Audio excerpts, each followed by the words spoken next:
It's been a lot of Karen Read supporters today, a lot of pink that we've seen today. And, throughout the day today, they've been out here just kind of waiting. And some told me that they felt a little bit deflated that a verdict didn't come relatively quickly here. But then after we got through lunch, Karen Read went from where they're hunkering down into the courthouse, and everyone was just kind of glued to their phones waiting for what the next step was here. And then when the judge announced there was a mistrial, there was a roar of cheers from the folks here who are wearing pink. It also happened to coincide with heavy downpours, thunder, lightning. But you see these folks, they're still out here right now. Some of them, they've got their umbrellas, they've got beach umbrellas, and there's still cheers right now after Karen Read and her defense team left the courthouse steps there.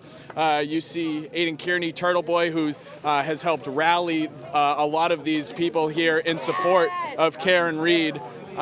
So yeah, it's not a win, certainly for Karen Read and her team, but it's not a loss. And some folks saying she's not vindicated, and they take issue with that. But at the same time, we don't know what's going to happen next, whether or not the DA's office is going to bring these charges again. So it's one of those things we have to wait and see. Let's take a look. There's people here hugging here. It's quite a scene out here.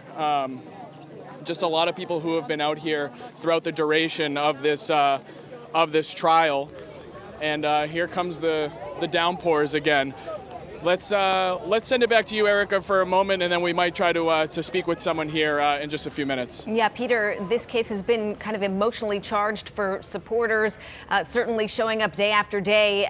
Any idea on whether they will continue kind of to follow Karen Read and this saga? It sounds like some supporters say no matter what, if this is retried, they'd be back out there again.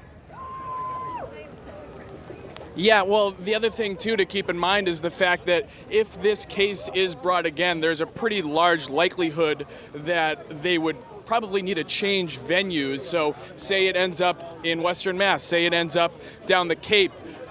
These supporters say they'd travel 100 miles. People are already traveling here to Dedham from across the state, from across New England, so there's no reason to believe that they wouldn't do that. Rita Lombardi, I just want to ask you a few questions live on Channel 5. Just how are you feeling? How did you feel when the judge declared the mistrial there? So we expected it, right? We expected it. The jury has come back. This is the third time. So we expected it. We were hopeful for not guilty. There was no evidence to bring guilty. Guilty was not even an option in this case. And so, it's not the verdict that we wanted, but we accept it. And I want to learn from this verdict. I want to understand why, with the evidence that the defense put forward and the cross-examination that the defense put forward, I want to learn why this jury could not come to a unanimous not guilty verdict. I think there's a big learn in there, and we need to figure out what it is. If the juries today do not understand forensic evidence, scientific evidence, then we need to raise the standards of juries, because if they don't understand the concept, the defense put together experts from the Department of Justice, the FBI, and military. They do action reconstructionists. These are the best of the best in the world. And if that testimony was not taken as credence, then we have a problem. We have a problem. Was this outcome today, is it a win? Is it a loss? How are you feeling in terms of, where we go from here? I think it's a win, right? A guilty verdict, which was never an option, it's not what we wanted, right? But we accept it. But we want to learn from it. And if we learn from it, what happened, and we make our jury system stronger, then okay. Can you speak to the fact that people are out here? It's pouring out right now. Right. Everyone's still out here. Yes. And we were talking a little bit earlier about how you think if this case is brought again, it's in a different district, do you think people will travel? You think people will be out in the rain, in the snow, no matter what it is?